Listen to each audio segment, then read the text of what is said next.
Continuamos el canal local con más información. Otro dato importante, otra información que tuvo carácter nacional en las últimas horas, tuvo que ver con esta medida de este acuerdo de conciliación que habría llegado en las últimas horas, una cantidad cuantiosa, muchos riotercerenses que justamente reclaman por diferentes daños, que ya lo vamos a hablar con el abogado de esta causa, que tiene que ver con este acuerdo en la Cámara Federal de Córdoba a los damnificados. Más de 8.000 y pico tiene el autor, pero son 9.810 en total. Bueno, hay mucho dinero en juego y mucho reclamo, que lleva más de casi 3 décadas. Por eso estamos con Mario Ponce en los estudios de Canal Local para conocer de qué se trató este acuerdo de conciliación que conocimos la mayoría de los riotercerenses en las últimas horas. ¿Qué tal, Mario? Gracias por venir. Buenas tardes.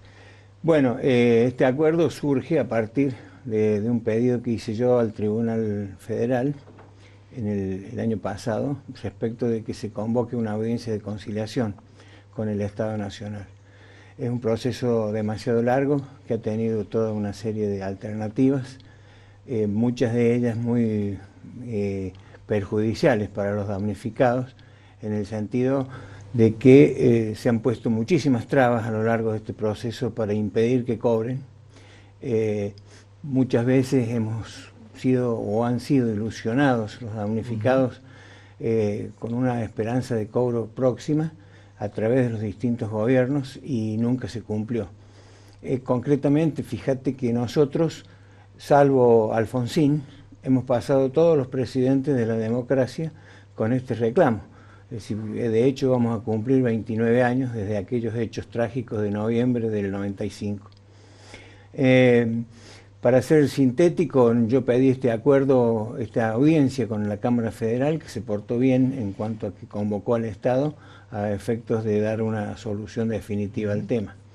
Cuando se hicieron las dos primeras audiencias, que fueron en abril y julio, tuvimos dos encuentros con los representantes del Ministerio de Defensa. Estábamos bajo el paraguas de un decreto que había sacado el gobierno anterior de pago en pesos y a través de una medida económica que es el módulo que usa, una unidad económica que usa el Estado para pagar sus deudas. En ese momento se ofreció una cifra que no se correspondía con la realidad, de tal manera que no fue aceptada.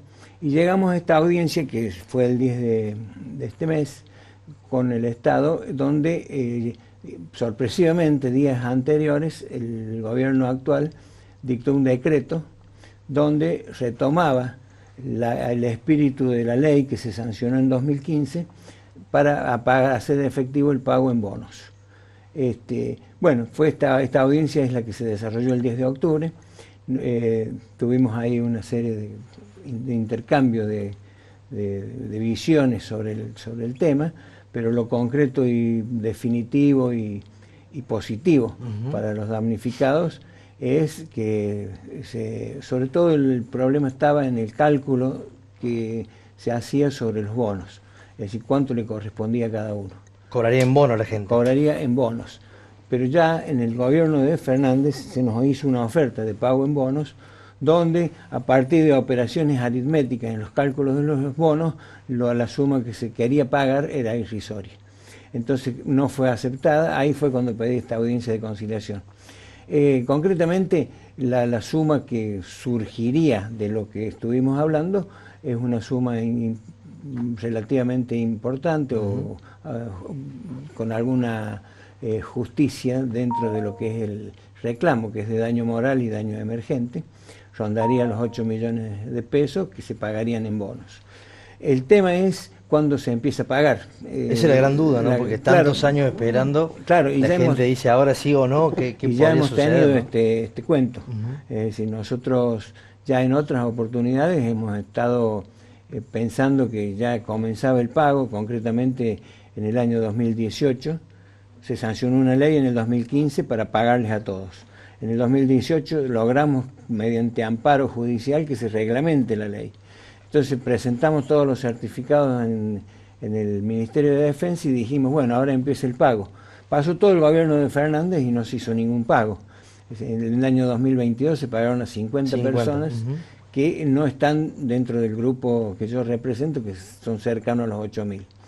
Entonces, digamos que llegamos a esta instancia de aparente conclusión del problema. Creo que va a ser así porque esto es un acuerdo que se ha celebrado ya en el marco de una instancia judicial. Se ha celebrado con la intervención de un tribunal, que no es ni más ni menos que la Cámara Federal de Córdoba, de tal manera que tiene una importancia distinta a lo que puede ser una promesa de un funcionario o todas estas cuestiones que hemos estado soportando a lo largo de los años. De cualquier modo, va a haber que pelear un poco también ahora para que paguen rápido y que les paguen a todos. De algún modo yo encontré una postura remisa a pagarle a todos los damnificados y ver cómo se podían excluir algunos, etcétera, etcétera. Es decir, que queda un trecho por recorrer. De cualquier modo, desde mi punto de vista, esta es una causa terminada, es decir, acá van a tener que cumplir, sea quien sea, va a tener que pagar, y daremos final a esta historia de tantos años y tanta lucha, donde, como te decía antes, hemos sufrido todo tipo de trabas al proceso, porque nunca ha existido la decisión de pagarle a los damnificados. Es decir, siempre, si cualquier gobierno, cuelquier gestión, digamos, del gobierno nacional hubiera querido pagar, pagaba. Lo hace fácilmente. Tan simple como eso, ¿no? Claro, nosotros hemos elaborado propuestas de pago, hemos hecho infinidad de trámites y nunca existió esa decisión en lo concreto.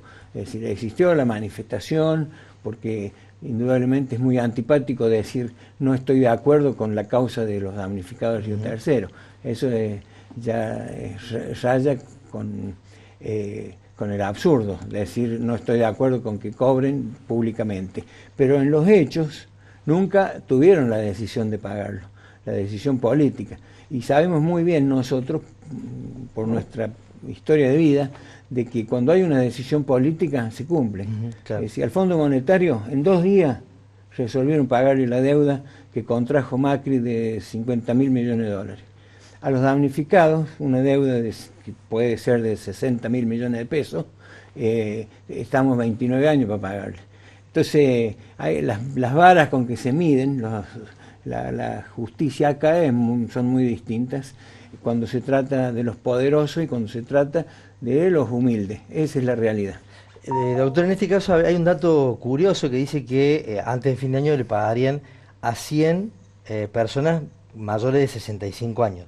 Dice algo así como los primeros 100 o una cosa así, ¿no? Acá lo que estuvimos conversando es que iban a mandar tandas de 100 semanales, procurando pagar a los mayores primero. Claro.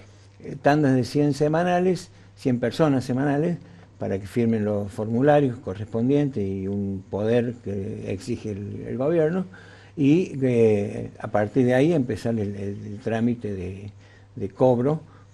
Llega el formulario a Buenos Aires, lo pasa a Defensa de Economía y Economía depositaría los bonos. O sea que no es muy largo el proceso que no queda. Es largo, una vez que se inicia no es largo, y si existe esa voluntad sería muy corto. Es decir que en principio yo entiendo que va a ser un trámite relativamente rápido y bueno, en realidad para los damnificados, para nosotros y para mí, que llevo esta carga durante tantos años, un mes no es nada a esta altura. Y en este caso, ¿qué cree usted? ¿Qué vio? Porque usted se reunió en esta mesa con la gente de defensa, con las autoridades judiciales y demás. Fue una instancia de conciliación, o sea, las partes quisieron acordar, sobre todo ustedes, en tanto en cuanto se hiciera una buena oferta. ¿Vio voluntad? ¿Vio algo distinto a los pasos anteriores? Sí, te decía que fue sorpresivo este decreto, porque además en los términos en que se conversó dentro de la audiencia respecto del monto, que era una cuestión importante, central, hubo una predisposición, digamos, a partir de lo que es el texto del decreto, que dice, porque debo explicar esto, el monto se calcula por el sueldo de un agente de la administración pública categoría 0 por 100. Y de ahí hay que restar un 96% en el caso de daño moral y un 97% en daño emergente. En síntesis, lo que le correspondería sería el 7% de esa multiplicación inicial. Claro. Supongamos gana 1.200.000, 120 millones, el 7% de 120 millones. Ese es más o menos el cálculo. Y eso era lo que más me preocupaba a mí, de cuidar de que no fueran a hacernos trampa, para decirlo claro. A modificar ese monto. Claro, porque hay un cálculo, después se toma un índice que solo manejan ellos, y entonces con ese índice después el monto baja, como nos quisieron hacer en la etapa que estaba Fernández. Yo cuando pedí la audiencia, te decía recién, lo hice a partir de que se nos quiso pagar una suma ridícula. Si me acuerdo que eran 300.000 pesos, cuando lo que correspondía eran 2 millones, una cosa así. Entonces, la idea fue ser cuidadoso con eso. Y lo otro, yo planteé en su momento que se le aplicara una multa al Estado por el incumplimiento en los pagos. Esa multa, que es lo que se llama astreintes, que se le impone al deudor remiso, estaban a resolverse por la Cámara Federal. De tal manera que eso también influyó mucho para que el gobierno tuviera una actitud de arreglar el asunto. En el marco del acuerdo se resolvió dejar sin efecto esas multas, que en realidad no abonan demasiado para los damnificados. O sea, claro, no lo recibe la multa no es parte, claro. la multa no se toma como parte de, no es que voy a cobrar la multa y además el monto que me pagan de indemnización. Entonces, eso influyó fundamentalmente para que, fíjate vos que con este tema del incumplimiento fue imputado y está imputado en el Tribunal Federal de Río Cuarto el ex ministro de Defensa, Tallana. Claro, eso sí. Yo hice la denuncia de que por desobediencia a la autoridad. Es decir, que ya veníamos con una presión judicial importante desde nuestra parte que obligó al Estado a sentarse a negociar, y ahí tuvo mucha influencia la actitud de la Cámara Federal de intentar darle un final a este tema, porque evidentemente los mismos tribunales sufren un colapso de expedientes a partir de semejante causa, que es una causa tan grande a nivel de expedientes, porque yo cuando te hablaba de las trabas, debo recordar que en el año 2001, porque esta causa estaba en la cuestión penal, claro. O sea que cuando se hiciera el juicio penal íbamos a tratar las cuestiones civiles. Y el Tribunal Oral de Córdoba nos excluyó de la parte penal, nos mandó a la sede civil, cosa totalmente ilegal, y cuando nos llegamos a sede civil nos dijeron, eran 14 acciones que agrupaban a todo el conjunto. Nos dice, tiene que hacer un expediente por persona o por familia, pensando que no lo íbamos a hacer. Lo logramos hacer, continuamos adelante. En el medio de todo esto también hay una denuncia que he formulado yo ante la Comisión Interamericana de Derechos Humanos, que le ha dado la categoría de caso y está próxima a resolver, o sea que eso también es una expectativa que yo tengo, en el sentido de que si la Comisión Interamericana emite una resolución favorable diciendo que se han violado los derechos humanos de los habitantes de Río Tercero, va a significar otra presión importante que va a hacer que el Estado cumpla de una vez. En una palabra, hemos hecho todo lo que se ha podido para terminar esta causa, para obligarlo al Estado a que pague. Y ¿Solo queda esperar?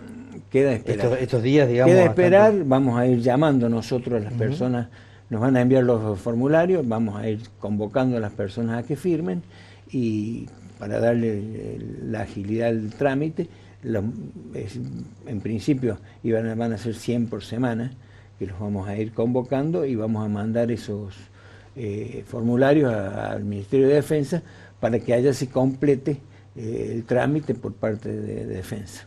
Ojalá que sea así, seguramente hay mucha expectativa en los damnificados para poder de una vez por todas cobrar esta suma, ¿no? Por estas causas que decíamos. En realidad no debería existir impedimento para que fuera así.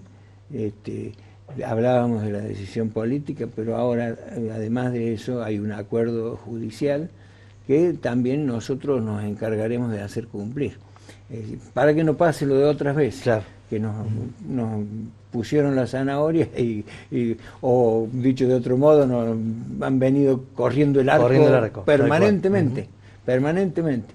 Fíjate vos, cuando empezó, acá hay hijos de funcionarios que ya son diputados, de los años que han pasado. Sí, sí, casi 30 años, un montón de años, ¿no? Entonces, y siguen los mismos y siguen diciendo las mismas cosas.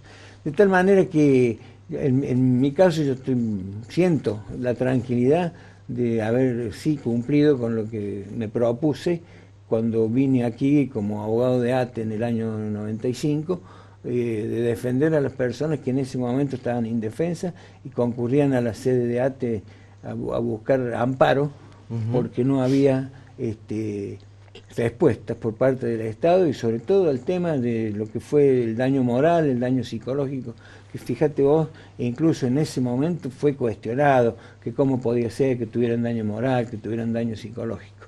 Una población que se levantó una mañana y la despertaron las bombas. ¿Cómo no va a tener daño psicológico? No solo eso, que a los pocos días, el 24 de noviembre, se repitió la escena. Entonces, discutir eso era absurdo, pero lo discutieron, ¿me entiendes? Entonces, todo eso hizo que todas esas personas que concurrían a ATE y demás, hizo que tomara esta causa, que es enorme y me ha llevado muchas horas de mi vida, y mucho tiempo y mucho esfuerzo, pero hoy estoy tranquilo en cuanto a que siento que cumplí y puedo mirar a la gente diciéndole, bueno, hicimos todo esto. Logramos hacerlo. Mario, muchísimas gracias por llegarse hasta acá, y seguramente vamos a seguir de cerca el tema para ver cómo va transcurriendo todo. Bueno, gracias a ustedes por invitarme y poder decir todas estas cosas que son una décima parte de todo lo que hemos vivido. Yo como abogado y alguien o a un sector que reivindico absolutamente, que es la Comisión de Damnificados. Muchas gracias. Gracias a usted.